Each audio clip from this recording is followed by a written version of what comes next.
সবাইকে। আজকে অনেক দিন না, অনেক মাস পর বলা যায়, প্রায় 1-1.5 মাস পরে, প্রায় 1-2 মাস পর মনে সূর্যের মুখ দেখলাম সকালবেলা। আবার আশেপাশে ঠান্ডা স্নো। তো যাই হোক, সকালবেলা যাচ্ছিল যাবে, আর আবার সুন্দর রোদ দেখে ভিডিও করলাম।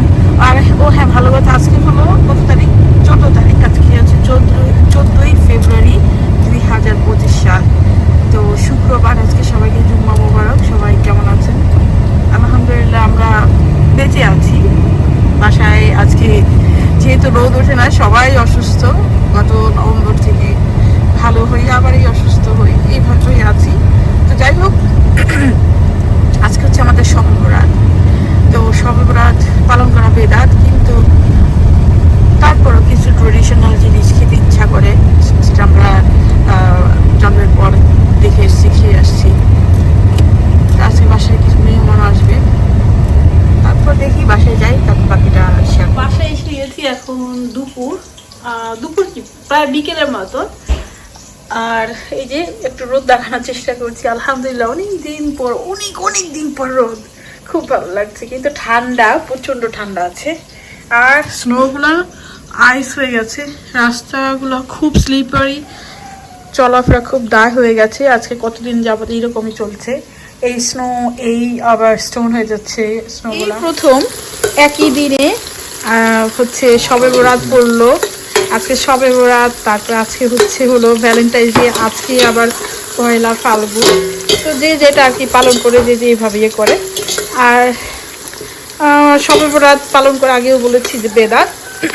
তবে এটা কিন্তু রোজার একটা প্রস্তুতি, এটা একদম খারাপ কিছুও না। অবশ্যই এই দিনকেও সম্মান করতে হবে। তো আজকে আমাদের বাসায় কিছু মানুষ আসবে, মেহমান আসবে, যে অনেকদিন হালুয়া রুটি খাওয়া হয় না। আসলে শবে বরাত উপলক্ষে না, একটা উপলক্ষ লাগে খাওয়ার জন্য, ওই জন্যই। তবে আল্লাহ যেন আমাদের বেদাতের হাত থেকে হেফাজত করে। তো বানাচ্ছি আমি বুটের হালুয়া। আসলে আমরা রান্না বান্নাগুলো এবার একটু ভাগ করে নিয়েছি। আমি বানাবো বুটের হালুয়া, কারণ আমার ফ্রেন্ড ও বুটের হালুয়া যেভাবে বানায়, আসলে আমার ওইভাবে প্রসেসটা পছন্দ হয়নি। আর তাছাড়া ওইটা প্রপার ওয়ে না, মশা মারতে কামানের মতন অবস্থা। না জানলে আর কি, যা হয় ইউটিউব থেকে দেখে শিখলে যেটা হয়। তো আমি বুটের হালুয়া বানাচ্ছি, আর খিচুড়ি বানাবো। ভাতের চালের খিচুড়ি, চাল ধুয়ে রেখেছি, এই যে ভাতের চাল ধুয়ে রেখেছি। আর সোহেল আমাকে কাজের ইসের জন্য আদা ইয়ে করে দিচ্ছে, কারণ আমি এই যে আদা পেস্ট করে রেখেছিলাম, সেগুলো এখন কতক্ষণে গলবে আর কতক্ষণে রান্না করবো, এই জন্য আর কি আমাকে হেল্প করে দিচ্ছে। তো আগেই বলেছিলাম রান্না করতে হচ্ছে ভাতের চালের খিচুড়ি, কারণ ওরা সবাই বলছিল আমি যেন ভাতের চালের খিচুড়ি বানাই। এটা নাকি ওদের কাছে খুব ভালো লেগেছে, একবার খেয়ে সবাই এই ভাতের চালের খিচুড়ি ফ্যান হয়ে গেছে। তো যাই হোক, শুধুমাত্র হলো না, আমার হাজবেন্ড। তো যাই হোক, আর এই চুলায় এই যে হালুয়াটা হচ্ছে, হ্যাঁ হালুয়া পুড়ে, তো ওই পাতিলটা আসলে পুড়ে গেছে, অনেকখানি হালুয়া ফেলে দিতে হলো। তো এখন অল্প হয়ে গেছে। যাই হোক, রিজিকে যা আছে ততটুকুই খেতে হবে। আল্লাহ তাআলা আমাদের জন্য এতটুকু রিজিক রেখেছেন। তো এই চুলায় বসিয়ে দিলাম হলো হালুয়া, আর ওই চুলায় খিচুড়িটা হতে থাক। আর পাশের চুলায় এখন বসাবো বিফ তেহারিটা। যেহেতু বাচ্চারা আসবে, বাচ্চারা তো আর খিচুড়ি খাবে না, বাচ্চাদের জন্য একটু বিফ তেহারি বসিয়ে দিলাম হলো ওই যে তেহারির জন্য পেঁয়াজ। তেল মনে হচ্ছে অল্প, কিন্তু এই অল্প তেলে আমি রান্না করি, বেশি তেল খাওয়া ভালো না। পরে আবার একটু ঘি দিব। তো আমার প্রতিটা পাতিলই আসলে এরকম অবস্থা। এগুলো দেখছি কেউ কোনো কিছু খারাপ মন্তব্য করবেন না, আশা করি। আমি আসলে এমন কোনো ধনী কোটিপতি না যে এভরিডে রান্নার জন্য আমাকে নতুন নতুন পাতিল কিনে আনতে হবে। হ্যাঁ, তো যাদের ভালো লাগবে, আর যাদের ভালো লাগবে না। যদি নতুন কিছু দিয়ে রান্না করার আনন্দ আমার হবে, পুরানো কিছু দিয়ে রান্না করার কষ্টটা আমার হবে। তো একজন আরেকজনকে খোঁচা মেরে কথা বলা বা ছোট করে কথা বলা আসলে আমি নিজেও করি না, আর অন্য কেউ করুক সেটা আমি পছন্দ করি না। সাহেব আমাকে একটু নেড়ে চেড়ে দিচ্ছে। জীবনের প্রথম আমি ওরে বাবা রে মৃত্যু, এটা ডাইল বাসছে। ভন্ড বলছে যে চাল বাটলো চালটাকে বেটে দিই। আমি অনেকে ব্লেন্ডার করে, বাট আমি আসলে মানে সব কিছু প্রপার ওয়েতে করাতে পছন্দ করি। আমি দেখতাম সবসময় পাটায় পিঠে নিত, নিয়ে যেতে পারি না, তাই আমার হাজবেন্ডকে আমি রিকোয়েস্ট করেছিলাম যে একটু যেন পিষে দিতে। এখন সে বলছে সেই নাকি নিয়েছে, যার রেজাল্ট সে করে। যাই হোক, আমার চালটা প্রায় ভাজা হয়ে গেছে। এখন বাদ বাকি জিনিসগুলো এখানে 3 কাপ চালে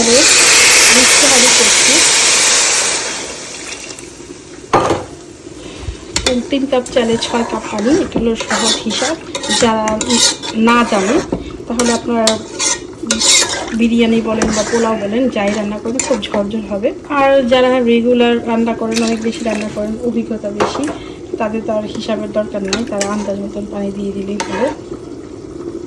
ও আমার হাজবেন্ড আবার দেখাচ্ছে ওকে বারবার, সে তাকে বলছিলাম যখন আমি বলছিলাম যে যাদের অভিজ্ঞতা আছে তাদের তার মাপা টাপার দরকার নাই, তারা পানি আন্দাজ মতো দিবে, সে বারবার দেখাচ্ছে আর আমাকে খোঁচা মারছিল তার কথা আমি কেন বলি না, যে তারও আন্দাজ করতে হয়, এমনিতেই পারে। তো যাই হোক, আসলেও ভদ্রলোকের পোলাও রান্না খুব সুন্দর হয়, খুব ঝরঝরে হয়, তার হাতের রান্না খুব মজা। খিচুড়ি, পোলাও এগুলো খুবই ভালো হয়, অন্যান্য সব রান্নায় মোটামুটি ভালো। তো যাই হোক, সে আমাকে আবারও হেল্প করছে, আমার বুটের হালুয়া থেকে মশলাগুলো বেছে দিচ্ছে। তো আমার হালুয়াটা বানানো শেষ, আমি এইভাবে বরফি করে কেটে নিয়েছি, যেহেতু গরম গরম ছিল।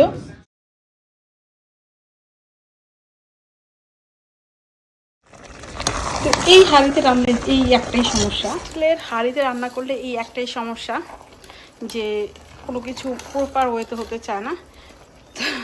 আমার হাজবেন্ড আমাকে পাগল বানিয়ে ফেলছে যে খিচুড়ি নষ্ট হয়ে গেছে, এখনো পানি রয়ে গেছে। কারণ আমি তো ইউজ টু, কারণ আরও 2বারও এই হাঁড়িতে রান্না করেছি, পানি থেকে যায়। আস্তে আস্তে এটা এখন নাড়ার উপর শুকাতে হবে। তো আমার রান্না বান্না অলমোস্ট শেষ। বিফ তেহারিটা খুব সুন্দর স্মেল হচ্ছে, মাশাআল্লাহ খুব সুন্দর হয়েছে বিফ তেহারিটা। এখন অনেক গরম, মাত্র বাড়ি আনলাম। তো মেহমানে আমাদের বাড়ি ঘুরে গিয়ে চিল্লাচিল্লি হাউকাও বেশি। তো যাই হোক, এর মধ্যে আমরা ইসেও দিয়ে ফেলেছি, যেগুলো রুটির জন্য খাওয়ার জন্য হালুয়াগুলো বানানো হয়ে গিয়েছে। রুটিও ভাবি নিয়ে আসছে, এটা বাসায় বানায়নি, এটা হচ্ছে চালের রুটি। আয়না বানিয়েছে আমাদের আরেকটা ভাবি, আর এটা বানিয়েছিল লিজা ভাবি আমার ফ্রেন্ড।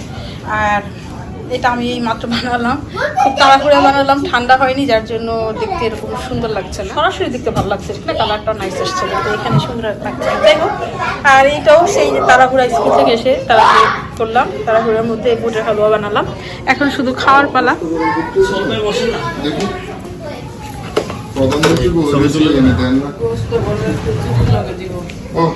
আমি একটু একটু করে সব দিয়ে নিই আমার নিজের জন্য। ওই যে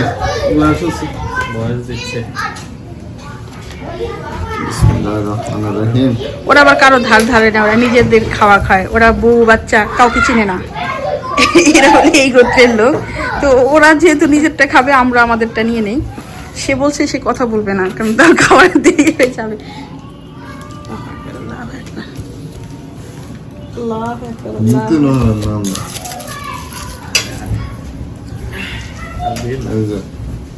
মিস্টার সুজি না, সুজি গরম। সুজির হালুয়াটা এখনো বেশ গরম। আচ্ছা, এমন ভাবে বানানো হয়েছে যাতে এগুলো একবারে শেষ হয়ে যায়, ওয়েস্ট না হয় খাবারগুলো, কারণ সামনে রোজা। এই ব্যাটা না এত কথা বলে, দুলাভাই কইছে যে এই কারণে ঠিকই আছে। ভাইয়া আপনি এটা নিছি ওটা নিছি আজকে আল্লাহ পেজ দেখা হবে না বলে সংকল্প করেছে, ও অসুস্থ। যাই হোক, আর এই তো একে একে সবার প্লেটে দিয়ে ভাবি আপনার জন্য নেন, আমি একটা আনাকে দেই আর একটা ওদের দেই, আন্টিকে দেই। খাই, সবাই খাচ্ছে। আসার পর তো শুধু কাজই করলাম, এখন খাওয়ার পালা, কারণ খুব ক্ষুধা লেগে গেছে। বিসমিল্লাহ।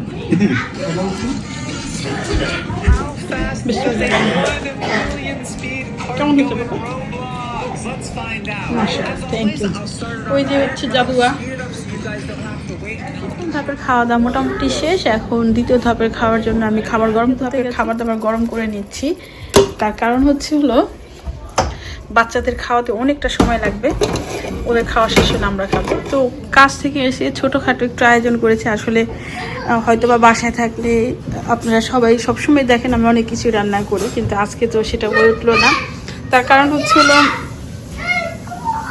বাইরে থেকে এসে অল্প সময়ের মধ্যে যা পেরেছি তাই করেছি। আশা করি সবাই ক্ষমা সুন্দর চোখে দেখবে এবং এই খাবারটাই উপভোগ করবে। আর তারপরে যা রান্না করেছি জানি না কেমন হয়েছে, তবে আশা রাখি ইনশাল্লাহ খারাপ হবে না। এই গোশের সাথে সাথে রুটিও খেতে পারবে, চালের রুটি। তো ঠিক আছে, সবাই খাক। আর আমার ফ্রেন্ড অসুস্থ, ওর বাচ্চাদের আমি এখন খাইয়ে দিই। আঙ্কে কি খাওয়াচ্ছে? আব্বু যাও, তোমার হ্যান্ডে খাওয়ার লোকেশন জি। না না, তোমার মাশাআল্লাহ সবার মা সবাইকে খাইয়ে দিচ্ছে। আর আমার ময়না পাখিটা নিজের হাতে গেছে, একটা লক্ষ্মী ময়না পাখি দিচ্ছে আমার, মাশাআল্লাহ তাবাকাল্লাহ। তো সবারই খাওয়া দাওয়া শেষ, আমার মেহমানরা চলে গিয়েছে। সবাইকে যা খাবার যা বেঁচে ছিল সবাইকে ভাগাভাগি করে দিয়ে দিয়েছি। তো আমাদের এই ছোটোখাটো আয়োজন আপনাদের কাছে কেমন লেগেছে জানাতে ভুলবেন না। তো আজ এই পর্যন্তই, সবাই ভালো থাকবেন। পরবর্তী ভিডিও দেখার আমন্ত্রণ জানিয়ে আজ এখানেই বিদায় নিচ্ছি। আল্লাহ হাফেজ।